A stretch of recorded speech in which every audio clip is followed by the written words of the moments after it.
The top 10 pantry staples that every prepper needs and why. Okay, have you ever been clothes shopping? One size fits all, and it doesn't. It never does, okay? You either look like you're wearing a potato sack or you're stuffing yourself into a 5-pound bag, you know? It doesn't work. And it's the same way with your pantry, because one size fits all doesn't work for your pantry either. Not everybody has maybe this space, maybe you have more space, maybe you have a whole basement, maybe you live in an RV. We talked about that the other day, right? And we all have different dietary needs. But today we're going to talk about the top 10 staples that every prepper needs and why to have them. Always with the caveat that if you don't eat it today, don't buy it for tomorrow. Hello, everybody, and welcome to SuttonsDaze. If you're new here, my name is Lisa, and we are all about pantry preparedness. And let's kick it right off, and we're going to talk about, number one, rice. Yes, because doesn't every prepper need rice? What kind of rice? Okay, so the deal is it's white rice, okay? White rice will last you 30 years if you store it properly, which means airtight and dry and in a moderate temperature, okay? That is the best way to do it. But I like brown rice. I like Mercedes. I drive a Chevy. What do you want? Okay. Brown rice is really good. It's really good for you. However, it has about a 6-month shelf life due to the natural oils that are in it. There's no way to get around that unless you leave it in the freezer. And then if you lose electricity, you've lost everything in your freezer. It's kind of doesn't make sense to me. I want it to be shelf stable if I'm going to stack it to the rafters, right? So rice is a really great staple. Not only is it very carb friendly, when you combine it with other things, it completes, it creates a complete protein, and it's just a base for a whole bunch of different meals. You can create a plethora, don't you love that word, of meals having rice. The additional tip for that is that brown rice doesn't store, so it can be white rice, jasmine, whatever, okay? Just not brown rice. And yes, it can be minute rice. But I do recommend repackaging it. I store mine in half-gallon mason jars that I vacuum seal and in Mylar. I have 5-gallon buckets with Mylar bags in them with rice. In addition to these, once I get through all of these, I'll start working through the Mylar. It's how I keep track of where we're at in the rotation for my pantry. You have to do what's best for you. I'm a visual person. This works for me, but so does the Mylar. Do you have to use an oxygen absorber? No, you don't. If you're doing this, just vacuum seal it. Really, that's all you need. I use an oxygen absorber in the Mylar just because it creates less space, in the bucket, and it's just, it'll kill off anything that's in there because lack of oxygen typically means non-existence. You can't have rice unless you've got some beans, right? I know, beans. Okay, beans are good. It just depends on how you make them. It really does. There are all kinds of ways to use beans. They're a fantastic vegetable. They're a nice protein. Combined with rice, they're a complete protein, blah, blah, blah, blah, blah, blah. Okay, but how do you make them taste good? Spices. That's the way to do it. So rice and beans, if you eat them today. I am honestly a little surprised at the amount of people that don't eat beans on a regular basis. I always thought it was like a staple everywhere, and then the more that I talk to everyone, they're like, no, we've never had beans. We don't eat beans. We're not a bean family. How are you not a bean family? You will not get a cheaper, healthier thing to eat for you and yours. But, to each their own. No pantry shaming here. So these are Whipple beans. Yeah. Anyway, so the thing is, though, a really great additional tip for this is that it's a good idea not only to have dried beans, but to have some canned beans. Phil's lima beans, right? So these are convenient. I can grab these and crack open a jar, heat them up. He's the happiest man in the world. Or I can get a bag that I have or a jar that I have stored dried beans, and I can go through the process of soaking them and cooking them and doing all that. But that takes, a bit longer. So having both really helps with convenience and with cost effectiveness. Canned fruits and vegetables. What? Yeah. When you don't have fresh available, these will give you the additional nutrients, vitamins, all of that fun stuff that you need when you can't get fresh, like when there's 3 feet of snow. Please let me get snowed in this winter. So having some on hand is super helpful. I don't keep a lot of canned fruit. I do have pineapple. I do keep a lot of freeze-dried fruit.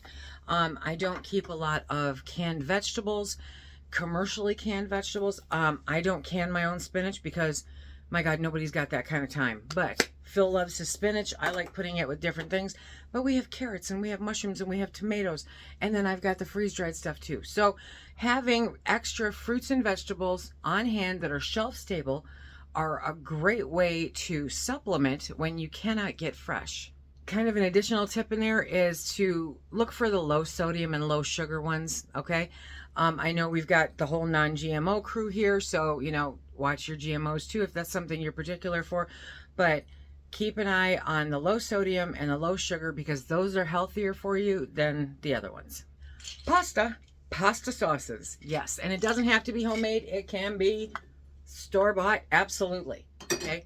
Do whatever works for you. But there is no faster and simpler meal out there than pasta with a tomato-based sauce.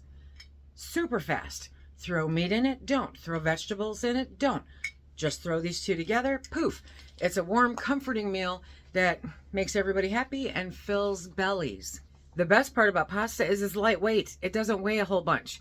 So it's not gonna, you know, take up a whole bunch of space unless you buy an obscene amount of it, you know. But I put mine into jars. I've got it in half-gallon jars and quart jars because I ran out of half-gallon jars. And I will work my way through these. This way I see what I've got. It's super simple for me. I know that this right here will make dinner for Phil and leftovers. So I'm good. It's pre-measured. Yeah, 4 cups of pasta. Poof. And then I've got the pasta sauce. What more can you ask for? To make it a little more interesting, to me, a noodle is a noodle. It's a noodle. It's a noodle. Okay, but some people like the different shapes. So elbow macaroni, big shells, little shells, rotini, penne pots, you know, whatever the case may be. A lot of people really find the shapes to be very important, even though pasta is pasta. So try different shapes. It'll spruce up those meals without costing you a whole bunch of money. Walmart, you can get like for $1 a box of all various kinds of pretty shapes. Canned meats. So this is not just for my home canners, you know. We've got ugly chicken, we've got ugly pork, we've got ugly beef, we've got ground beef, we've got sausage, we have all the pretty meats, and we have fish. Yeah, okay, so home canning is awesome.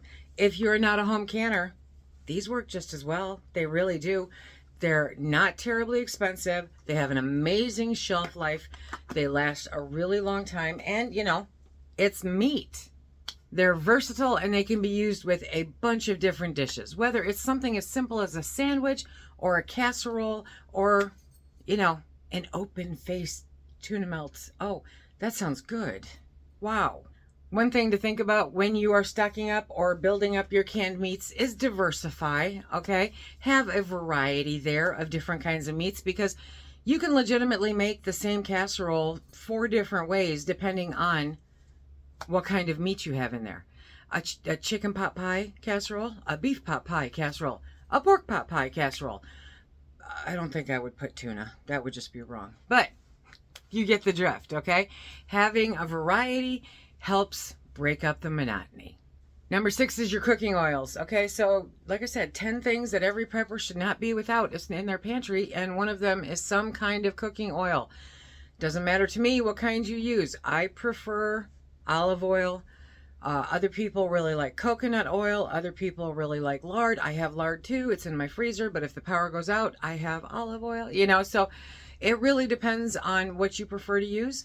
Make sure to have some, not a whole bunch, because unless you use a whole bunch, it'll go rancid before you get a chance to use it all.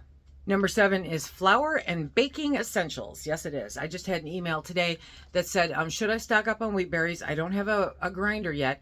Or should I just stock up on flour? Well, if you don't have a grinder, don't buy wheat berries, okay? Unless you're planning to buy a grinder. Otherwise, you've got wheat berries. And it doesn't really get the fine consistency that you need by putting it into a blender, even if it's a Vitamix. It'll still be rougher than putting it through a mill. If you do decide to stock up on flour, I wouldn't stock up more than a year's worth, which you know you're going to use within a year, okay? Because, again, it's not a forever thing where wheat berries truly are. So if you're interested in getting into the whole wheat berry, milling your own flour, it's a lot of fun. And if you look down below, in the links down below, if you use my code for a Nutrimill, you get 20 bucks off. That's nice. But it's not just about flour when we're talking about baking. It's baking powder, it's baking soda, it's yeast, it's all your baking essentials for whatever it is that you bake. If you don't bake anything, don't worry about it, okay? Unless you're planning to learn how to bake it. But you don't want to be trying to learn how to do it in the middle of an emergency. So stock what you eat. Eat what you stock. Number 8 for my prepper friends is a shelf-stable milk. Super simple. They have the shelf-stable liquid milk. They have powdered milk. They have fat. They have non-fat. They have chocolate. They have strawberry, you know, whatever. So just, you want to look for some shelf-stable milk. You want to make sure that you're storing it in a cool, dark, dry place, okay? And keep an eye on the expiration dates to the extent that if it is a non-fat milk, okay, stored properly, it'll last you about 10 years. Because life is hard. You know, you need your sweeteners, okay? This is my friend Jill's maple syrup that her and her family make. And then I have various kinds of honey. I have molasses. I have corn syrup. I have, look at this honey. Yeah, we got a deal on that honey, so I think I'm going to use it for baking. But yeah, your sweeteners and your honey, it's all good. Sugar doesn't go bad. Don't vacuum seal it. Don't use an oxygen absorber. It turns into a brick. It's unnecessary, okay? That stuff doesn't go bad as long as it's sealed. It's good stuff. So make life a little sweeter. Number 10 will make all of that much more palatable. Salt, pepper, spices. All of that can be made into a ton of different things if you have different spices, salt and pepper. Yeah, it can be something simple, or it can be something ethnic, or it can be something extraordinary, depending on the herbs and spices that you have. Should I go out and buy Chinese allspice, you know, or Chinese 5-spice? That's what it's called. Should I go out and buy Chinese 5-spice just in case? Do you use it today? No. Don't buy it. Don't buy it. I did that. I threw out most of a bottle of Chinese 5-spice. I needed it for one recipe. Don't do that, okay? Get your basics. Get the ones that you use. Yes, I have 3 or 4 different kinds of paprika, but at the end of the day, in a pinch, I'll just use any paprika. So you have to do what works for you. Don't do it just because somebody else does it. What are the things that you use? That's what you stock up on. You want to be able to keep them cool, dark, and dry, just like everything else. If you buy in bulk, vacuum seal them, and put them in Mylar. Use oxygen absorbers in Mylar. Do all the things. If you vacuum seal, make sure you're putting something like a coffee filter or a cupcake thing over it so that you're not getting that powder up into your machine. But you want to make it, remove the air, remove the light, keep it at a moderate temperature, and it will last you a long time. That's what you want it to do. We've got some bonus tips to go along with those 10 must-haves. Are you ready? Speed round. Rotate your stock regularly. Store it properly, people. Right temperature, cool, dark, and dry. Seriously, plan some meals. Plan some meals. I'm not asking you to commit to marry them. I'm just asking you to plan them and make sure you've got what you need for them. Diversify your supplies. Just like the meats. Don't just have all chicken. Don't just have all beef. Have a little bit of all of it, okay? Because you're going to need it. Can some of it be home canned and some of it be commercially canned? Absolutely. Can some of it be freeze-dried and dehydrated? You betcha, depending on what it is. So diversify, because you never know what the world is going to throw at you, and these all have their place. Number 5, I can't stress enough. Stay informed. Just stay informed of things that change. And the perfect example for this is the recent 38th annual edition, whatever, of the Ball canning book, okay? It's been a few years since 37 came out. Things changed. Why? Because our food continues to change, because the testing continues to change, because the science continues to change. And so just because they didn't do it in 37th edition, but now they're saying to do it in the 38th edition, trust me, take a big black Sharpie and mark out that 37th edition recipe, because you don't want to mix them up. Better safe than sorry. Processes change. Information changes. It's the only way to continuously improve. What are some of your pantry staples and prepping tips? Throw them in the comment section down below. Share with the crowd, okay? Because the hive mentality is the best mentality. If you want to check out more ways to prepare your pantry wherever you are, check out this playlist right here. And until next time, everybody, be safe.